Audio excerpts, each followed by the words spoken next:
हिंदू लोक आजही मजारीवर चादर का चढवतात? पीर म्हणजे नक्की काय?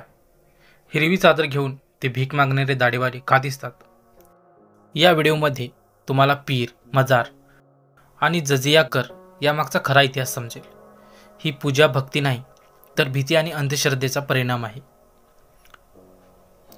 खरी शक्ती आपल्या देवधर्मात आहे, मजारांमध्ये नाही. इतिहास जाणून घ्या, अंधश्रद्धेला नाही म्हणा. तर नमस्कार मित्रांनो, गणेश क्रिएशन जेजी या आपल्या यूट्यूब चॅनलवरती मी गणेश तुम्हा सगळ्यांचं स्वागत करतो. श्री स्वामी समर्थ कृपेने तुमच्या मनातील सगळ्या चांगल्या इच्छा लवकरच पूर्ण होत, अशी श्री स्वामीचरणी प्रार्थना करून आजच्या आपल्या व्हिडिओला सुरुवात करूया.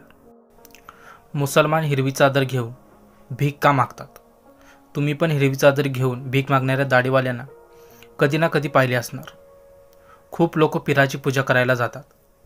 कारण काय आहे जाणून थकवा. हिंदू लोक पीर का पुजतात? हिंदूमधील ही अंधश्रद्धा दूर करण्याची अत्यंत आवश्यकता आहे. पीर म्हणजे काय? मुस्लिम राज्यकर्त्याचा एक अधिकारी असायचा, ज्याला पीर म्हटले जायचे, ज्याची 9 घेऱ्यांची सुरक्षा असायची. जशी आजकाल सुरक्षा मुख्यमंत्र्याला मिळते, कमांडोची तशीच.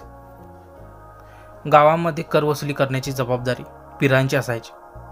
गावातली सर्व हिंदू लोक गावात एका निश्चित स्थानावर जाऊन त्या पीराला कर नेऊन द्यायचे. हा कर फक्त हिंदूंवर लागू असायचा. याला जजिया कर असे म्हटले जायचे. जो हिंदू परिवार हा जजिया कर द्यायला नकार द्यायचा, त्याच्या घरात या पीराचे सैनिक जबरदस्ती घुसून त्यांच्या परिवारातल्या लेकीसुनांना खिचून बाहेर आणायचा आणि त्यांच्यावर सगळ्यांच्या समोर बलात्कार केला जायचा. हे लाजिरवाणे कृत्य इतर गावकऱ्यांच्या समोर केले जायचे, कारण भविष्यात ते पण निमूटपणे कर देतील.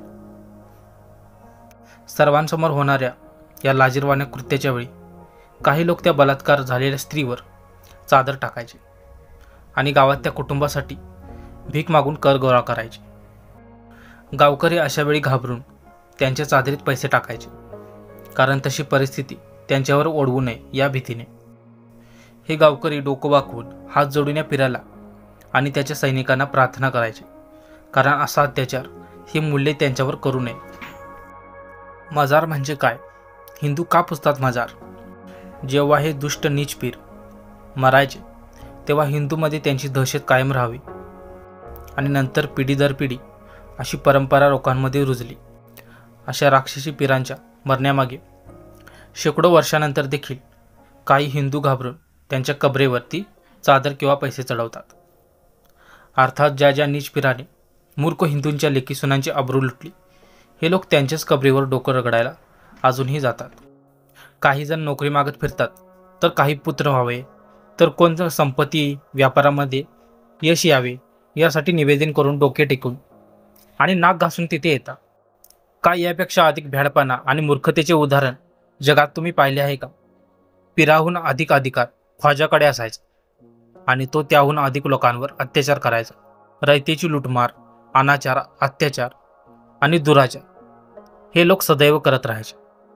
याच भीतीने काही हिंदू आजही त्यांचा जय जयकार करत असतात आणि त्यांच्या मजारीवर चादर चढवतात. या इतिहासाची माहिती तुम्हाला बिकानेर संग्रहालयात मिळू शकेल. सत्य काय आहे? ही पूजा भक्तीपेक्षा भीती आणि अंधश्रद्धेचा परिणाम आहे. हिरवी चादर घेऊन भीक मागणारे हे भिकारी गट लोकांची श्रद्धा वापरतात. खरी शक्ती आपल्या देवधर्मात आहे, मजारांमध्ये नाही. हे वास्तव आहे. पीर व मजार यांची खरी पार्श्वभूमी जाणून घ्या. भीतीवर नव्हे, श्रद्धेवर जगायला शिका. अंधश्रद्धेला नाही म्हणा. तर मित्रांनो, आजची ही माहितीपूर्ण स्टोरी तुम्हाला कशी वाटली ते कमेंटमध्ये नक्कीच सांगा. आणि अशाच प्रकारचे व्हिडिओज बघण्यासाठी तुम्ही आपले चॅनेल गणेश क्रिएशन जेजी प्रवास कथेचा प्रवाह भावनांचा या आपल्या यूट्यूब चॅनेलला नक्की सबस्क्राईब करा. भेटूया पुढच्या व्हिडिओमध्ये. तोपर्यंत धन्यवाद.